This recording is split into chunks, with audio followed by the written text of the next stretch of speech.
परमात्मा नारायण के द्वारा ब्रह्मा जी की उत्पत्ति, चतुश्लोकी भागवत का दान, सारी की सारी कथाओं को हमने श्रवण किया।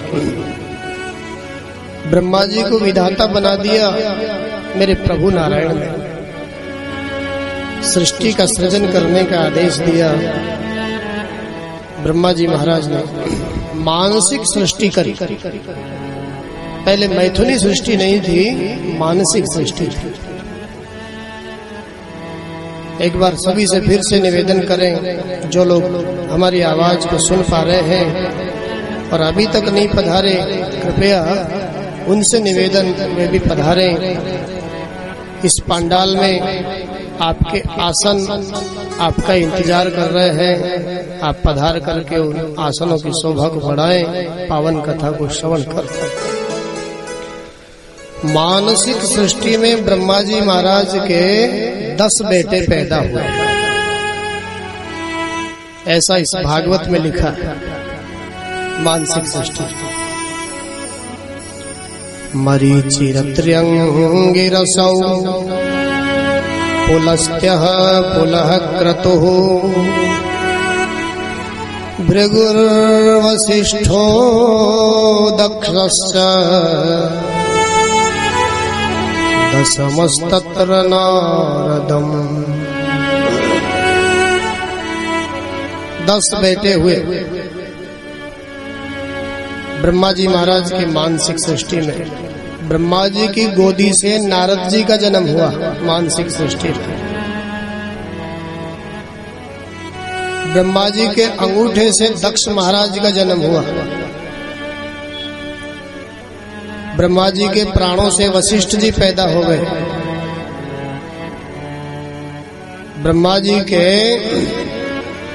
त्वचा से भृगु मुनि प्रकट हो गए मानसिक सृष्टि में। ब्रह्मा जी के हाथ से क्रतु मुनि पैदा हो गए, ये मानसिक सृष्टि है। नाभि से पुलह ऋषि प्रकट हुए और कानों से पुलस्त्य ऋषि प्रकट हुए ब्रह्मा जी के उस शरीर से। सृष्टि के सृजन में, मैथुनी सृष्टि के सृजन से पूर्व ब्रह्मा जी ने कई बार स्वरूप को बदला, कई बार शरीर धारण किया और कई बार उस शरीर को त्याग दिया।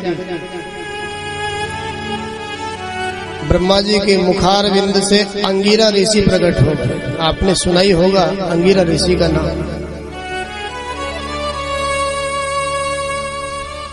आंखों से अत्रि मुनि प्रकट हो गए, जो माता अनुसुईया के पति है, अत्रि मुनि।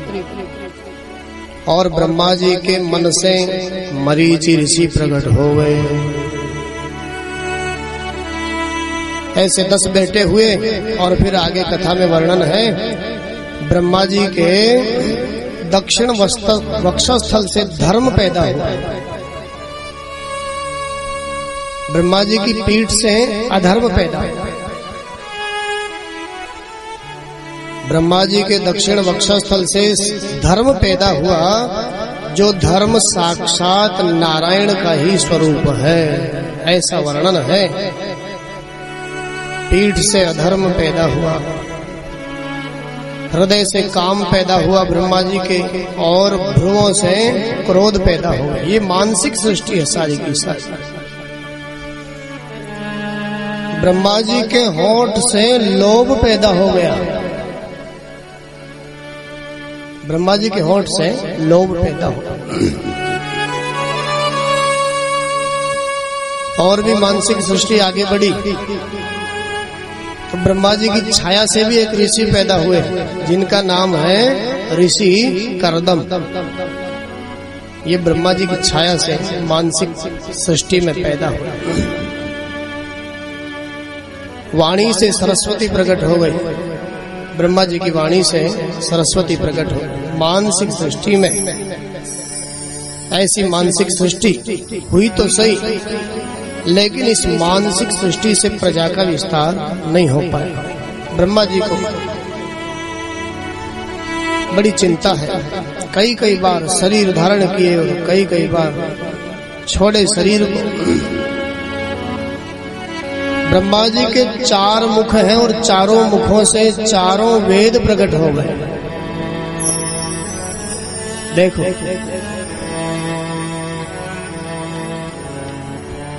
सारे के सारे छंद पैदा हो गए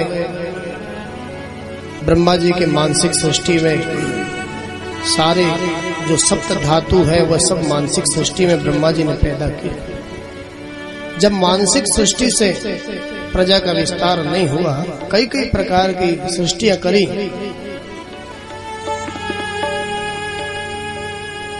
जब थोड़े क्रोधित हुए ब्रह्मा जी महाराज, जब प्रजा का विस्तार नहीं हुआ तो भौं से रुद्र पैदा हो गए। बोलिए भक्तवत्सल भगवान की जय हो।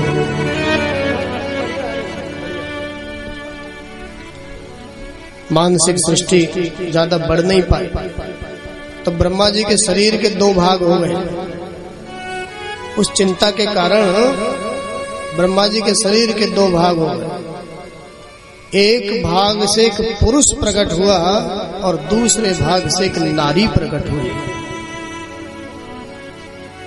ये दुनिया का पहला जोड़ा है। पुरुष का नाम है मनु महाराज, स्वयंभू मनु महाराज, और उस नारी का नाम है शत्रुपा माँ। दोनों अयोनिजा है, ब्रह्मा जी के शरीर से प्रकट हुए हैं। ब्रह्मा जी ने दोनों का संस्कार कर दिया और कह दिया जाओ आज से तुम मैथुनी सृष्टि प्रारंभ कर। मनु महाराज और शत्रुपा महारानी ने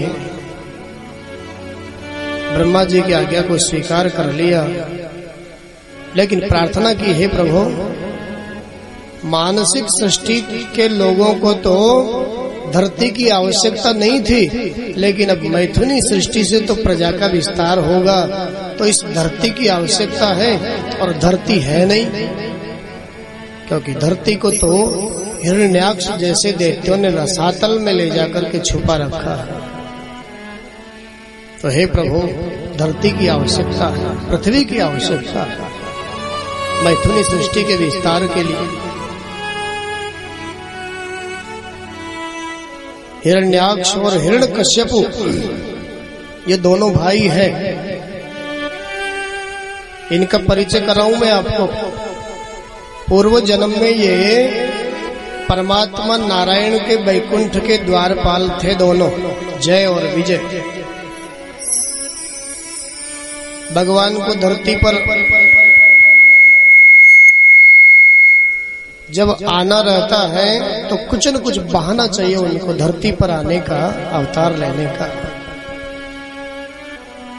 ऐसा बहाना रचा मेरे प्रभु ने, सनत कुमारों को प्रेरणा दी। सनत कुमार वैकुंठ में आए दर्शन के लिए, जय विजय को प्रेरणा दे दी। जय विजय ने उनको रोक दिया। सनत कुमारों ने जय विजय को साप दे दिया राक्षस होने का। साप लग चुका। भगवान ने कहा भैया साप लग गया, अब तुम्हें राक्षस बनना ही पड़ेगा। द्वारपालों ने कहा हे प्रभु, इसमें हमारी कोई गलती नहीं थी, आपने कहा इसलिए हमने इनको रोका। भगवान ने कहा ये मेरी इच्छा है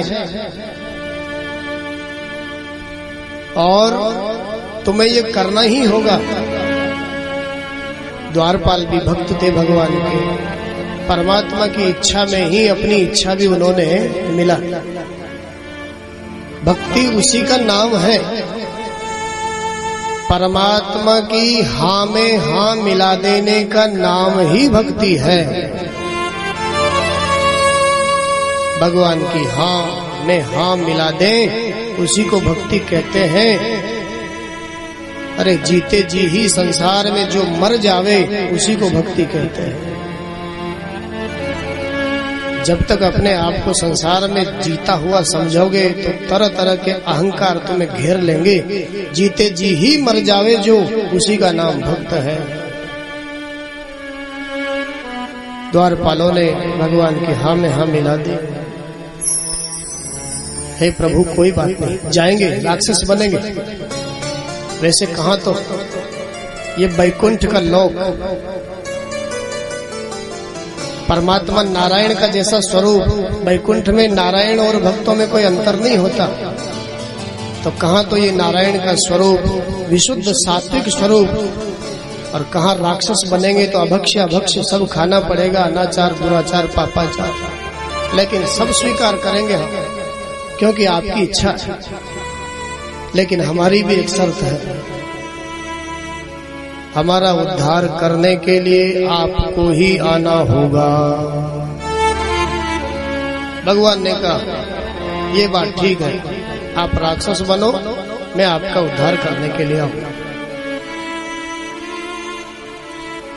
भगवान ने कहा तुम जितने ज्यादा पापाचार अनाचार दुराचार जाकर के धरती पर करोगे तो 3 ही जन्म में तुम्हें छुटकारा मिल जाएगा राक्षसी स्वभाव से, और सदाचार से रहोगे तो न जाने कितना समय बीतेगा। भक्त और भगवान एक दूसरे से दूर नहीं रह सकते हैं। आज भक्तों ने भी कह दिया, द्वारपालों ने, हे प्रभु आप चिंता मत करो, हम इतने पाप इतने अनाचार करेंगे धरती पर जाकर के। भगवान ने कहा जितने ज्यादा पाप करोगे उतने ही जल्दी मेरे को आने को मिलेगा, वहां मैं आऊंगा।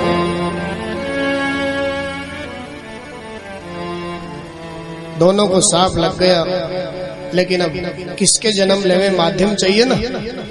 इधर कश्यप ऋषि की पत्नी है दिति।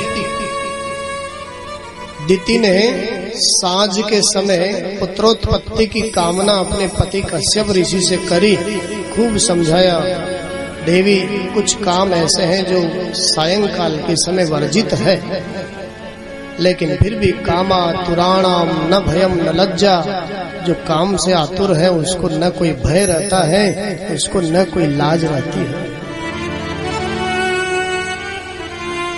ऋषि कश्यप दिति के दुराग्रह के आगे झुक गए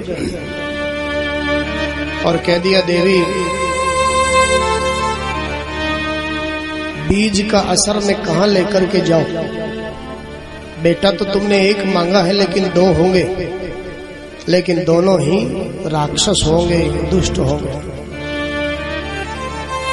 क्योंकि सायंकाल का समय तो भगवान रुद्र का अपने गणों के साथ विचरण करने का है, भूत प्रेत गणों के साथ, तो समय का असर बीज का असर में कहां ले जाऊं। दिति घबरा गई, प्रार्थना करने लगी, मुझे तो राक्षस बेटे नहीं चाहिए। कश्यप ऋषि ने कहा कोई बात नहीं है, बेटे राक्षस होंगे लेकिन पोता भगवान का बहुत बड़ा भक्त होगा। तो वही हिरण्यकश्यप के जो बेटा हुआ प्रहलाद, वो भगवान का बहुत बड़ा भक्त हुआ। आज मेरे परमात्मा ने वाराह अवतार लेकर के, बड़ा उत्पात है इन दोनों का, हिरण्याक्ष और हिरण्यकश्यप, वही जय विजय दिति के बेटे बनकर के आए। बड़ा उत्पात, संतों को सताते हैं, धरती को रसातल में ले जाकर के रख दिया। मेरे प्रभु ने वाराह अवतार लेकर के हिरण्याक्ष का उद्धार कर दिया, क्योंकि वचन दिया था ना। आज मेरे नारायण ने वाराह अवतार ले लिया और हिरण्याक्ष का उद्धार कर दिया। धरती को रसातल से अपनी दाढ़ों पर उठा करके उद्धार किया और जल के ऊपर धरती की स्थापना कर दी। धरती की स्थापना हो गई, हिरण्याक्ष का उद्धार हो गया। और आगे वर्णन आएगा, दूसरा भाई जो पहले जन्म में दोनों जय विजय हिरण्याक्ष और हिरण्यकश्यप बनकर के आए। एक भाई का उद्धार वाराह भगवान ने कर दिया वाराह अवतार से। दूसरा भाई जो हिरण्यकश्यप है उसके लिए मेरे प्रभु आगे कथा आएगी, नरसिंह रूप धारण करके उसका भी उद्धार कर। दूसरा जन्म इनका रावण और कुंभकर्ण का हुआ।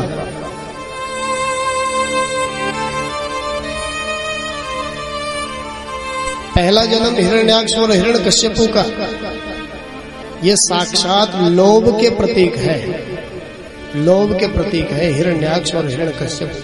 बहुत ध्यान से समझने की कथा है। पहला जन्म जो हुआ ये लोभ का प्रतीक है।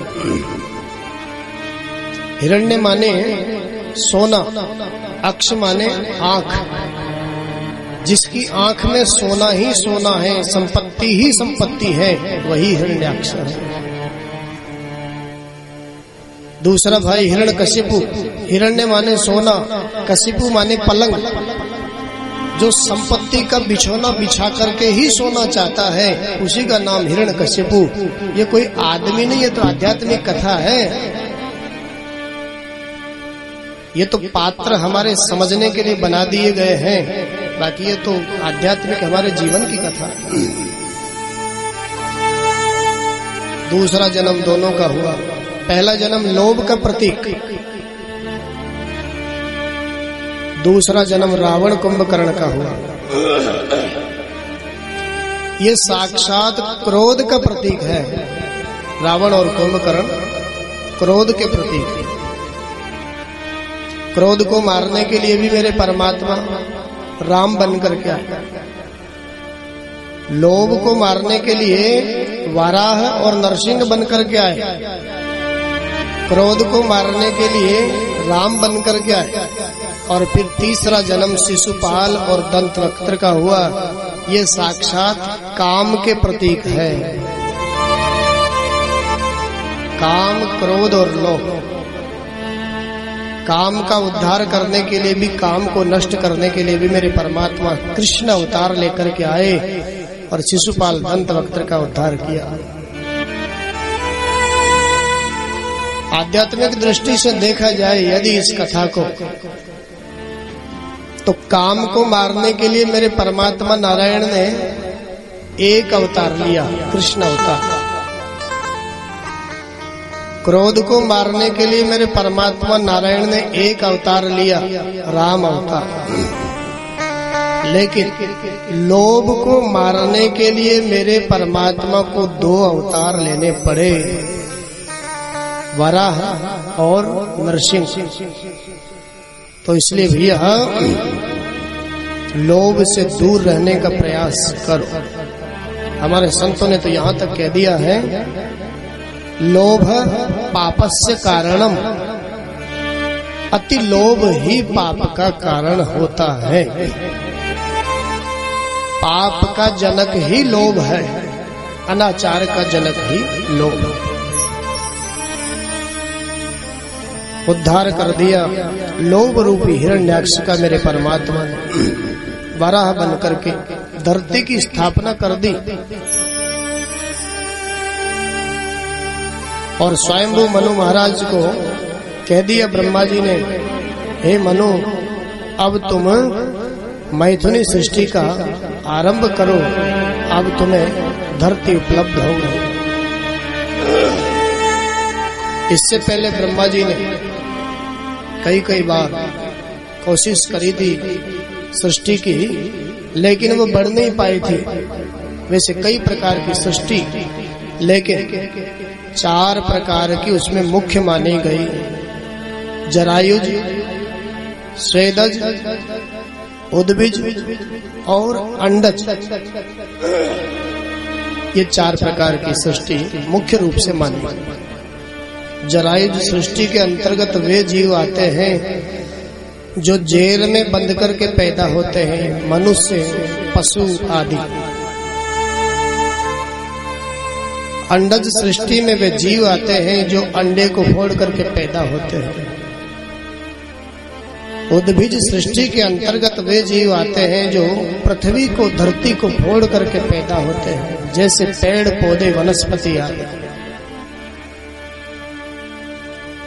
और स्वेदज सृष्टि के अंतर्गत वो जीव आते हैं जो पसीने से ही पैदा हो जाते हैं, जो खटमल आदि कीड़े मकोड़े। ये 4 प्रकार की सृष्टि मुख्य मानी गई थी। मनु महाराज की मैथुनी सृष्टि जब प्रारंभ हुई तो इस धरती के ऊपर मनु महाराज के 5 संतानें हुई। 3 बेटियां और 2 बेटे। बेटों का नाम उत्तानपाद और प्रियव्रत, और बेटियों का नाम आकुति, देवहूति और प्रसूति। ये मैथुनी सृष्टि का आरंभ है। इस सृष्टि के आरंभ में इस कथा से सिद्ध होता है कि प्राचीन भारत में बेटियों को विशेष महत्व दिया जाता था।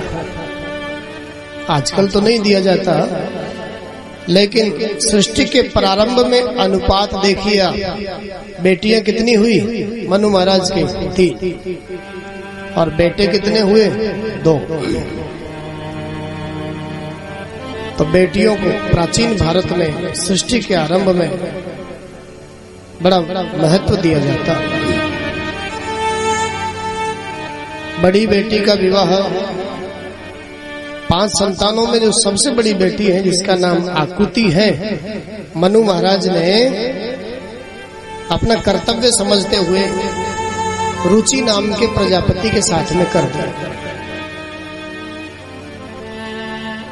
विवाह तो कर दिया, लेकिन एक शर्त रखी। पुत्री का धर्म के अनुसार बड़ी बेटी का विवाह कर दिया। इस बेटी के जो बेटा होगा ना, वो बेटा हमको देना पड़े। वैसे बेटी के यहाँ से कुछ लेना लोग अच्छा नहीं मानते हैं। बहुत सारे लोग तो खाना पीना भी नहीं खाते, पानी भी नहीं पीते, पानी भी अपना साथ में लाते, पानी भी साथ में लेकर के आते हैं। ऐसी परंपरा है, लेकिन फिर भी मनु महाराज जानते हैं मेरी बेटी के पास में जो कुछ है वह मेरी बेटी का नहीं है, वो तो साक्षात ठाकुर जी का है। मनु महाराज जानते इस बात को, इसलिए उन्होंने कह दिया मेरी बेटी के जो बेटा होगा वह तुमको मुझे देना होगा। उनको मालूम था बेटी और जवाई कोई साधारण नहीं है, भगवान के भक्त है, तो इनके जो बेटा होगा शायद नारायण ही इनके बेटा हो जाए। और हुआ भी ऐसा। दोनों की भक्ति के कारण साक्षात नारायण उनके बेटा बनकर के आए, जिनको हम यज्ञ नारायण के नाम से जानते हैं। बोलिए यज्ञ नारायण भगवान की जय हो। यज्ञ नारायण का अवतार हो गया। मनु महाराज ने अपने दोहिते को ले लिया शर्त के अनुसार। दक्षिणा भी साथ में प्रकट हुई यज्ञ के, लेकिन यज्ञ नारायण को लिया। दक्षिणा इसलिए प्रकट हुई साथ में कि कोई सा भी यज्ञ हो बिना दक्षिणा के वह संपन्न नहीं माना जाता। कोई सा भी यज्ञ।